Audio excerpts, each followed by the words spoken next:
നമ്മുടെ മുന്നിലുള്ളത് പെണ്ണിനെ അബോർട്ട് ചെയ്യിക്കാന്നുള്ളത്. പറഞ്ഞത് വല്ലതും മനസ്സിലായോ? മനസ്സിലായി.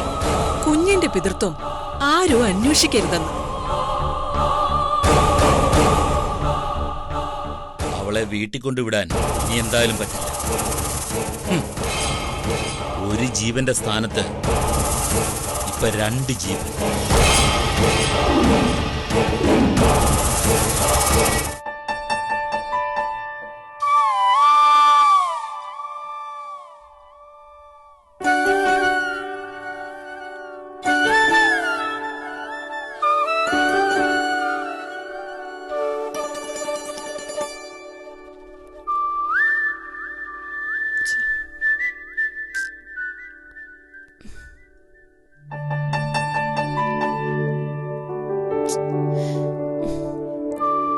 എന്റെ സുധിയേട്ടാ, സന്തോഷ വാർത്ത അറിയിക്കാന്ന് വെച്ചാ കിട്ടുന്നുമില്ലല്ലോ. ഇതെവിടെ പോയിരിക്കുവാ? എന്താ തനിയെ സംസാരിക്കുന്നത്? ചേച്ചി, ഞാനൊരു അമ്മയാവാൻ പോകുന്നു ചേച്ചി. വിശേഷമൊക്കെ ഞാൻ അറിഞ്ഞു മോളെ. സുധി ഇവിടെ ഇല്ലാതെ പോയല്ലോ. ഈ സന്തോഷം പങ്കുവെക്കാൻ ഫ്ലൈറ്റിലാണോ ആവോ? വിളിച്ചിട്ട് കിട്ടുന്നില്ല. വീട്ടിൽ അറിയിച്ചോ? ഇല്ല, സുധിയേട്ടനെ അറിയിച്ചിട്ടേ വീട്ടിൽ പറയൂ. ആദ്യം എന്റെ നാവിൽ നിന്നറിയേണ്ടത് സുധിയേട്ടനല്ലേ. എനിക്കൊരു സംശയം ഉണ്ടായിരുന്നു, പക്ഷെ അത് സുധിയേട്ടനടുത്ത് പറയാനുള്ള ധൈര്യമില്ലായിരുന്നു. എന്തായാലും എനിക്ക് വലിയ സന്തോഷായി മോളെ. താഴെ എല്ലാവർക്കും ഷോക്കായിട്ടുണ്ട്. ഷോക്കാവാതെ വരില്ലല്ലോ, ഷോക്കാവണം. എന്റെ തെറ്റല്ലല്ലോ. സുധിയേട്ടൻ ഒരാണാണെന്ന് തെളിയിച്ചു കൊടുത്തില്ലേ? എന്റെ സുധിയേട്ടനെ പറ്റി എന്തായിരുന്നു പ്രതാപേട്ടൻ പറഞ്ഞത്? എല്ലാത്തിനുമുള്ള മറുപടിയായില്ലേ? ഇനി ആർക്കും ശബ്ദിക്കാനാവില്ല. പ്രാർത്ഥനയും ചികിത്സയുമായി നടന്ന യമുനേച്ചിക്ക് അടി കിട്ടിയത്. ഇതാ പറഞ്ഞത്, ദൈവമെന്നൊരു ശക്തിയുണ്ട്. ഇനി അഞ്ജലി ആർക്കും ഇവിടുന്ന് പുറത്താക്കാൻ പറ്റില്ല. നമ്പാട്ടെ അനന്തരാവകാശിയാ പിറക്കാൻ പോകുന്നത്. എനിക്കിനി മരിച്ചാലും വേണ്ടില്ല മോളെ. ആ സാന്ദ്രയുടെ കഥ ഇതോടെ കഴിഞ്ഞില്ലേ? ആരോടും എനിക്കൊരു പരിഭവം ഇല്ല ചേച്ചി. ഇനിയും എനിക്കെതിരെ പലരും യുദ്ധത്തിന് വരും. ചെറുത്ത് നിൽക്കാൻ തന്നെ എന്റെ തീരുമാനം. സുധീറിന്റെ കുഞ്ഞല്ലേ എന്റെ കൂടെ ഉള്ളത്. ഇനി ഞാൻ ആരെ ഭയക്കാൻ?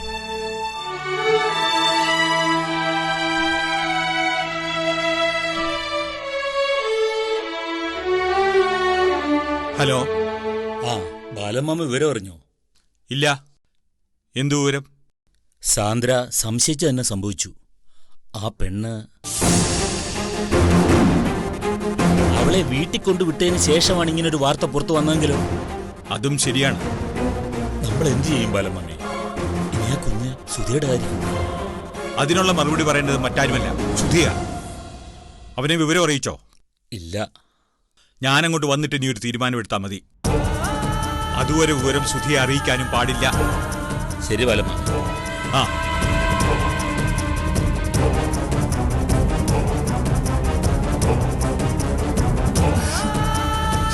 ഇപ്പൊ അച്ഛൻ എന്തു പറയുന്നു?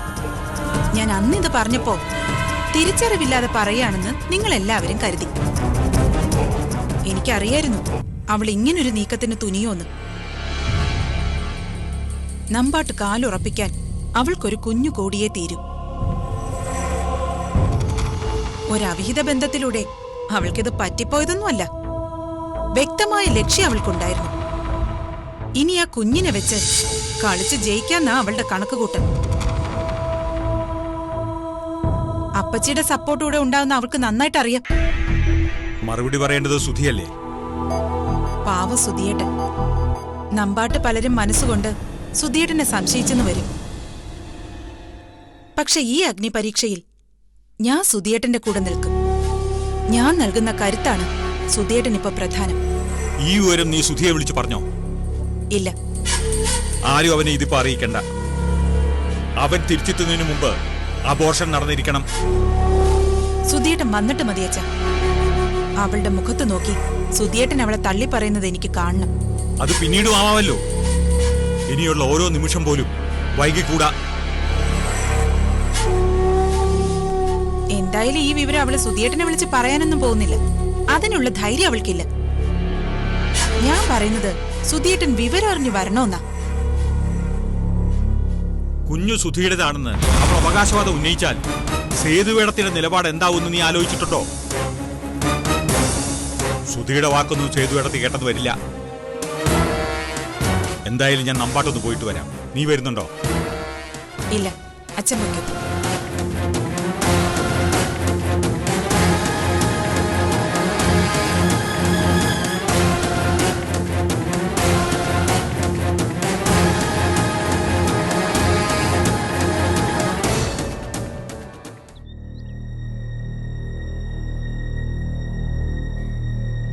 മറ്റുള്ളവരുടെ സംശയങ്ങൾക്ക് മറുപടി കൊടുക്കേണ്ട ബാധ്യത നിനക്കുണ്ട്.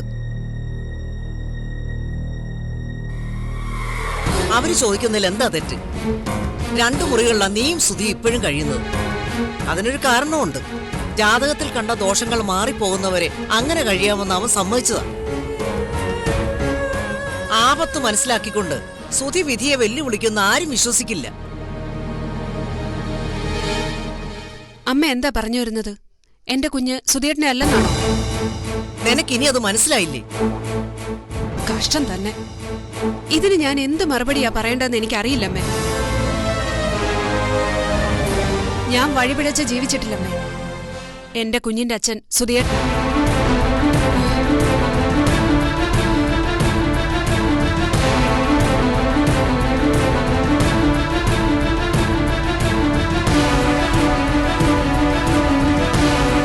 അമ്മ ഇത് എന്നോട് ചോദിച്ചുറപ്പാക്കേണ്ട കാര്യമില്ല. സുധിയേട്ടനെ വിളിച്ച് ചോദിക്കേ. അല്ലെന്ന് സുധിയേട്ടൻ പറയട്ടെ. അപ്പൊ ഈ ചോദ്യവുമായിട്ട് അമ്മ എന്റെ മുന്നിൽ വരുന്നതല്ലേ നല്ലത്?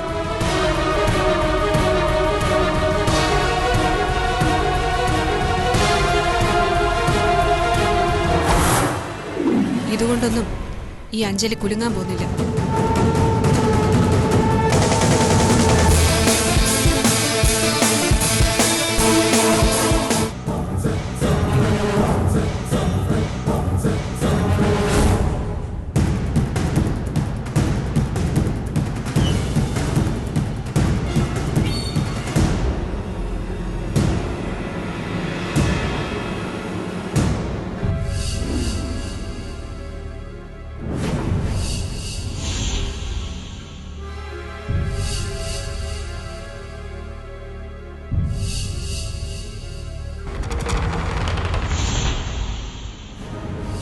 അവൾ എന്തു പറഞ്ഞു?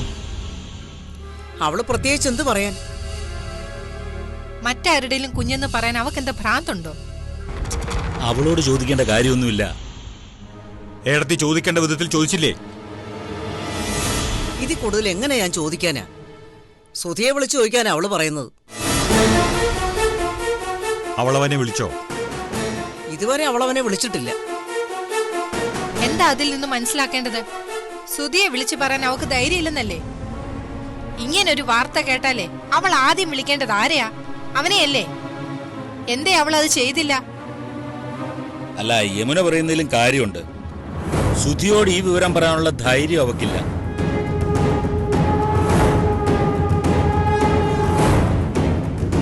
അതവിടെ നിൽക്കട്ടെ. ഏട്ടത്തേക്ക് സുധിയെ സംശയമുണ്ടോ? അങ്ങനെ ചോദിച്ചാൽ ഞാനെന്ത് മറുപടിയാ ബാലരാമ പറയേണ്ടത്? ഏട്ടത്തിയുടെ മറുപടിയാ ഞങ്ങൾക്ക് വേണ്ടത്. അതിന് മാത്രമേ ഞാൻ നിലനിൽപ്പിക്കുന്നുള്ളൂ.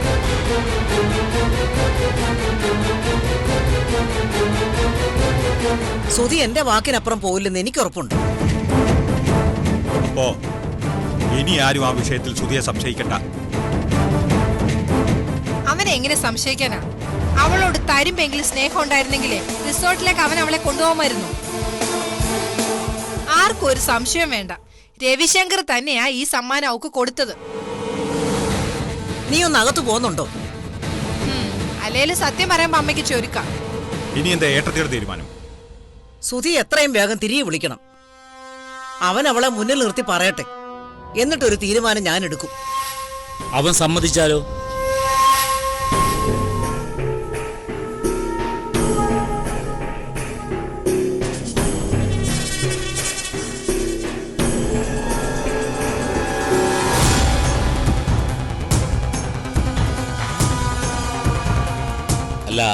അമ്മ മറുപടിയൊന്നും പറഞ്ഞില്ല. അവൻ എങ്ങനെ സമ്മതിക്കുമെന്നാ നീ പറയുന്നത്? ഒരു പ്രശ്നമുണ്ടായ രണ്ടു വശവും ചിന്തിക്കട്ടെ അമ്മേ. എല്ലാവരെയും ഞെട്ടിച്ചുകൊണ്ട് അഞ്ജലിയുടെ കുഞ്ഞിന്റെ അച്ഛൻ ഞാനാണെന്ന് സുധി പ്രഖ്യാപിച്ചെന്നിരിക്കട്ടെ. അമ്മയുടെ മനോഭാവം എനിക്ക് അറിഞ്ഞേ തീരൂ. അവൻ അങ്ങനെ പറഞ്ഞാ ഞാൻ എന്ത് തീരുമാനം എടുക്കാനാ?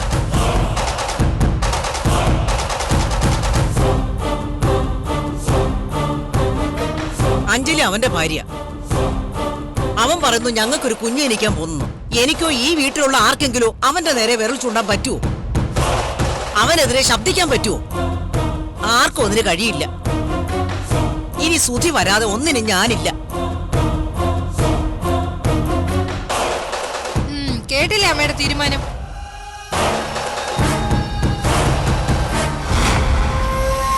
സുധി ഏറ്റാ മരുമോളായിട്ട് അമ്മ അവളെ വാഴിക്കുന്നല്ലേ അമ്മ പറഞ്ഞതിന്റെ അർത്ഥം?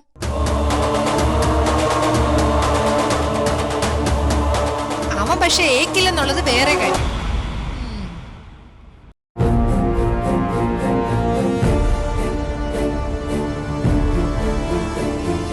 അമ്മയിൽ നിന്നൊന്നും പ്രതീക്ഷിക്കണ്ട ബാലമ്മ. സുധി തിരിച്ചെത്തും മുമ്പ് അബോർട്ട് ചെയ്തേ തീരൂ. ആ തീരുമാനമായി നമ്മൾ മുന്നോട്ട് പോകും.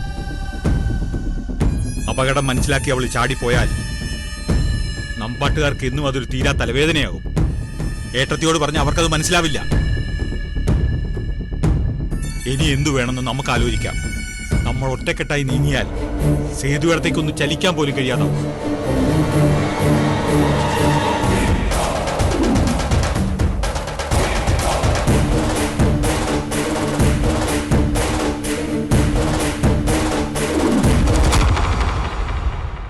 ഇന്ന് ഞാൻ കുഞ്ഞമ്മയെ കണ്ടിരുന്നു. നമ്മൾ ചിന്തിക്കുന്ന പോലെ നിസ്സാരമല്ല പ്രശ്നം. രവിക്കെന്താ അങ്ങനെ തോന്നാൻ? കുഞ്ഞമ്മയിൽ നിന്നും എനിക്കൊരു വിവരം കിട്ടിയിട്ടുണ്ട്. ശബരി ആദ്യം വന്നപ്പോൾ അവനെ ഒഴിവാക്കാൻ പ്രിയ 50 ലക്ഷം രൂപ കൊടുത്തു. My God, 50 ലക്ഷമോ? ഇത് കള്ളമാണ് രവി. കള്ളമല്ല പറ്റി. ഞാൻ അന്വേഷിച്ചു. അവളുടെ 2 അക്കൗണ്ടിൽ നിന്നും 50 ലക്ഷം രൂപ പിൻവലിച്ചിട്ടുണ്ട്. ഞാൻ അറിയാതെ എന്തിന് പ്രിയ ഇത്രയും രൂപ പിൻവലിച്ചു? അത്രയും പണം എന്തിനു വേണ്ടി ചെലവഴിച്ചു? ഒന്ന് ഞാൻ പറയാം. എന്റെ വീട്ടിലെ പണമില്ല. ഞാനിത് പ്രിയോട് ചോദിച്ചാലോ? ചോദിച്ചോളൂ. പക്ഷെ ഞാൻ അറിഞ്ഞതായിട്ട് ബെറ്റി പറയാതിരുന്നാ മതി. ഇത്രയും വലിയൊരു തുകയുടെ ട്രാൻസാക്ഷൻ നടക്കുമ്പം ആ വിവരം രവി അറിയേണ്ടതല്ലേ? പക്ഷെ എന്നെ മറയ്ക്കാനാ അവൾ ശ്രമിച്ചത്. അത് ചിലപ്പോ ശബരിക്ക് കൊടുത്തൊരു കോമ്പൻസേഷൻ ആയിക്കൂടെ? എന്തിനുള്ള കോമ്പൻസേഷൻ? അവൻ അവളുടെ പിറകെ നടന്നേനോ? ഇത് അതൊന്നുമല്ല. പ്രിയ അവനെ ഭയക്കുന്നുണ്ട്. ആ ഭയത്തിനുള്ള കാരണമാണ് എനിക്ക് മനസ്സിലാവാത്തത്. അവളെ ബ്ലാക്ക്മെയിൽ ചെയ്യാൻ പോകുന്നത് എന്തെങ്കിലും അവന്റെ കയ്യിൽ കാണുമോ? യെസ്, അത് അന്വേഷിച്ചറിയാൻ ബെറ്റിക്ക് മാത്രമേ കഴിയൂ. അതാ ഞാൻ ബെറ്റിയെ കാണാൻ പോകും. ഞാൻ ചോദിക്കാം. എന്നോട് അവൾ പറയും. പക്ഷേ രവിയുടെ സപ്പോർട്ട് അവൾക്കുണ്ടാവണം. എന്തൊക്കെ അറിയേണ്ടി വന്നാലും അവളോട് ക്ഷമിക്കാനുള്ള മനസ്സ് രവി കാണിക്കുമെന്ന് എനിക്ക് വാക്ക് തരണം. ആരെയും ശിക്ഷിക്കാൻ ഞാൻ തയ്യാറല്ല. ഭാര്യയാണെങ്കിൽ കൂടി അതിന് ഞാൻ ശ്രമിക്കില്ല.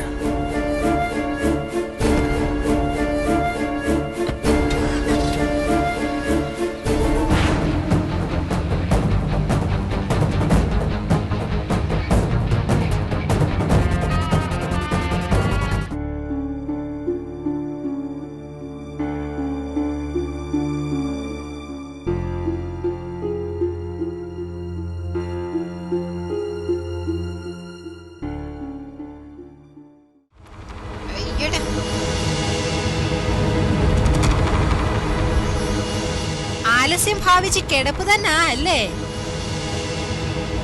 ഓ, ഗർഭാലസ്യം എന്താണെന്ന് എനിക്കറിയില്ലല്ലോ. അതാവും നീ ഇപ്പൊ മനസ്സിൽ പറഞ്ഞത്. അല്ല, മനസ്സിലുള്ളത് കണ്ടെത്തി പറയാനുള്ള സിദ്ധിയുള്ളവളല്ലേ? ഞാൻ അങ്ങനൊന്നും ചിന്തിച്ചില്ല. നിനക്കിപ്പൊ അതിനുള്ള സമയമില്ലെന്നറിയാം. ഗർഭം സുധിയുടെ തല കെട്ടിവെക്കണമല്ലോ. യമുനേടത്തിയുടെ പറച്ചിൽ കേട്ടാ തോന്നുമല്ലോ എന്റെ അവിഹിത ഗർഭമാണെന്ന്.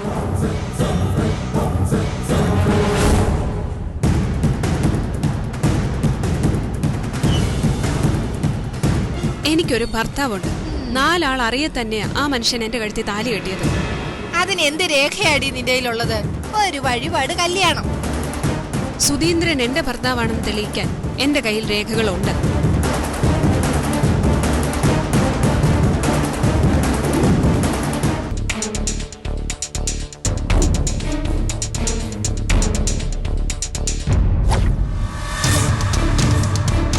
അത് നിങ്ങളുടെ മുന്നിൽ പ്രദർശിപ്പിക്കേണ്ട കാര്യമില്ലല്ലോ. പിന്നെ എന്റെ ജനിക്കാനിരിക്കുന്ന കുഞ്ഞ്, അതിൽ കൂടുതൽ തെളിവുകളൊന്നും വേണ്ടല്ലോ. സുധിയുടെ പേരെ നീ ഇതിനകത്ത് വലിച്ചഴിച്ചാൽ അതൊന്നും ഇവിടെ വില പോകില്ല. നിങ്ങൾ എങ്ങനാ ജീവിച്ചെന്നേ ഈ വീട്ടിലുള്ള എല്ലാവർക്കും അറിയാം. ആ, പുറത്തുള്ളവരോട് നിനക്കത് പറയാം, അവര് വിശ്വസിക്കുകയും ചെയ്യും. പക്ഷേ ഞങ്ങൾ വിശ്വസിക്കുകയില്ല. കാരണം സുധിയെ ഞങ്ങൾക്ക് നല്ലപോലെ അറിയാം. നീ പ്രഗ്നന്റ് ആണെന്ന് അറിഞ്ഞിട്ടും ഈ വീട്ടിലുള്ളവരാരും അതിനൊരു വില തരാത്തതിന്റെ കാരണം നിനക്കിപ്പോ മനസ്സിലായല്ലോ. ഈ വീട്ടിൽ വന്ന ശേഷം ഒരു ദിവസം പോലും ഞാൻ ഈ വീട്ടിൽ നിന്ന് പുറത്തെങ്ങും പോയിട്ടില്ല. ഒരു കുഞ്ഞുമായിട്ട് ഞാൻ ഇങ്ങോട്ട് വന്നതുമല്ല. പിന്നെങ്ങനെയാ ഞാൻ അമ്മയാവാൻ പോകുന്നത്? ദിവ്യഗർഭമൊന്നും അല്ലല്ലോ. ഞാൻ സുധിയേട്ടന്റെ പേര് പറഞ്ഞു, നിങ്ങൾ ആരും അത് വിശ്വസിക്കുന്നില്ല. എങ്കിൽ എന്റെ കുഞ്ഞിന്റെ അച്ഛൻ ആരാണെന്ന് കൂടി നിങ്ങൾ പറ. നിന്നെ കാണാൻ പലരും ഇവിടെ വന്നു പോയിട്ടുണ്ട്. ഈ വീട് അത്രമാത്രം അധപതിച്ചോ? രാത്രി ഒരാൾ ഇവിടെ വന്നിരുന്നു. ആ വാടക കൊലയാളിയെ ആര് പറഞ്ഞയച്ചുവെന്ന് യമുനേടത്തേക്ക് നന്നായിട്ട് അറിയാം. സാന്ദ്രയും അവളുടെ അച്ഛനും. സുധിയേട്ടനെ യമുനേടത്തി സംശയിക്കുന്നില്ലെങ്കിൽ പിന്നെ ആരാ എന്റെ കുഞ്ഞിന്റെ അച്ഛൻ? പിന്നെന്റെ പിന്നാലെ നടന്ന ഒരാളുണ്ട്. അത് ഈ വീട്ടിലെല്ലാവർക്കും അറിയാം. പ്രതാപേട്ടനെയാണോ യമുനേടത്തി സംശയിക്കുന്നത്? എടി നീ ഒച്ചയൊന്നും ഉണ്ടാക്കണ്ട. പിടിച്ചു നിൽക്കാൻ വേണ്ടിയിട്ട് പോലും ഞാൻ ആ പേര് പറയില്ല. എന്നെ ആ മനുഷ്യൻ ഏത് കണ്ണി കണ്ടാലും എനിക്കൊരേട്ടന്റെ സ്ഥാനമാ.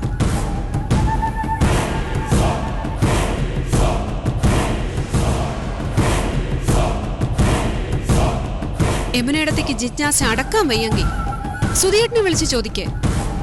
സുധിയേട്ടൻ നിഷേധിച്ച നിങ്ങൾക്കൊരു ബാധ്യതയാവാതെ ഞാൻ പോയി തരാം.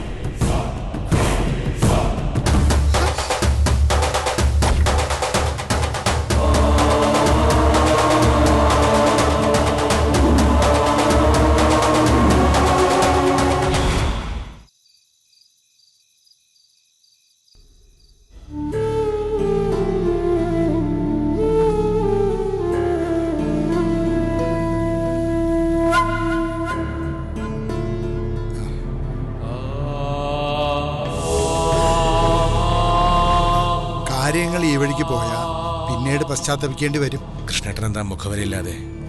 ഇപ്പൊ ഇവിടെ സംഭവിച്ചുകൊണ്ടിരിക്കുന്ന വിഷയത്തിന് പ്രത്യേകിച്ച് ഒരു മുഖവരിയും വേണ്ട. കാര്യങ്ങളൊക്കെ നീ മനസ്സിലാക്കി കഴിഞ്ഞുവെന്ന് പ്രിയയ്ക്ക് അറിയാം. ഏത് നിമിഷവും നിന്റെ ഭാഗത്തു നിന്നുള്ള ഒരു പൊട്ടിത്തെറിക്കാണ് പ്രിയ കാതോർക്കുന്നത്. അങ്ങനെയൊന്നും സംഭവിക്കില്ലെന്ന് പ്രിയക്ക് നല്ലതുപോലെ അറിയാം. ഭാര്യയ്ക്കുള്ള പൂർവ്വബന്ധം അറിഞ്ഞിട്ടും അറിയാത്തതായി ഭാവിക്കുന്ന ഭർത്താവ്. ഇയാൾ എന്താ ഇങ്ങനെയെന്നാവും കൃഷ്ണേട്ടൻ പോലും ചിന്തിക്കുന്നത്. എന്നാൽ ഇതൊരു ട്രീറ്റ്മെന്റാ. ചിന്തിച്ചുറപ്പിച്ച് ഒരു തീരുമാനമെടുക്കാൻ ഞാൻ അവർക്ക് കൊടുക്കുന്ന സമയം. ഇക്കാര്യത്തിൽ എനിക്കൊന്നും ചെയ്യാനില്ല. ഒച്ചപ്പാടുണ്ടാക്കി തൽക്കാലത്തേക്ക് പ്രിയെ കൂടെ നിർത്തിയിട്ട് എന്ത് നേട്ടാ കൃഷ്ണേട്ടാ ഉള്ളത്? ഒരു കണക്കിന് നീ പറയുന്നത് ശരിയാ. പ്രലോഭിപ്പിച്ചോ ഭീഷണിപ്പെടുത്തിയോ ആരെയും കൂടെ നിർത്താനാവില്ല. അങ്ങനെ ഒരു ബന്ധം അധികകാലം തുടർന്ന് പോകത്തുമില്ല. പലവട്ടം ചിന്തിച്ചിട്ടാണ് പ്രിയയ്ക്ക് മുന്നിൽ നിശബ്ദനാവാൻ ഞാൻ തീരുമാനിച്ചത്. ഉരുകി തിളയ്ക്കണം അവളുടെ മനസ്സ്. അതിന്നൊരു തീരുമാനമുണ്ടായാൽ അതായിരിക്കും ഇനി അവളെ മുന്നോട്ട് നയിക്കുന്നത്. അതിനായി ഞാനും എൻ്റെ മനസ്സിനെ പാകപ്പെടുത്തി കഴിഞ്ഞു. ആർക്കും ആരും സ്വന്തമല്ലെന്ന് കൃഷ്ണേട്ടൻ വിശ്വസിക്കുന്നു. ഒന്നും തിരിച്ച് പ്രതീക്ഷിക്കാതെ ജീവിച്ചാൽ നിരാശ വേണ്ടല്ലോ. എന്നെ കൊണ്ട് അതിനൊന്നും കഴിയില്ല. എൻ്റെ ഇപ്പോഴത്തെ ഭയം മറ്റൊന്നും. ഈ സമ്മർദ്ദം താങ്ങാനാവാതെ പ്രിയ എന്തെങ്കിലും കടുങ്കൈ ചെയ്യുമോന്ന്? ബെറ്റിയും അത് സൂചിപ്പിച്ചു. ഞാൻ അങ്ങനെ വിശ്വസിക്കുന്നില്ല. പ്രിയ എന്തായാലും അങ്ങനെ ഒരു വിട്ടിത്തരം കാണിക്കില്ല. അതുറപ്പിച്ച് പറയാനൊന്നും പറ്റില്ല. അങ്ങനെ എന്തെങ്കിലും സംഭവിച്ചാ ദേ അത് നമ്മുടെ ഭാഗത്ത് നിന്നുള്ള എന്തെങ്കിലും അലംഭാവം ഉണ്ടാവും. ഒരു തീരുമാനം എടുക്കേണ്ടത് നീ തന്നെയാ. നഷ്ടങ്ങൾ നമുക്ക് മാത്രമേ ഉണ്ടാവൂ.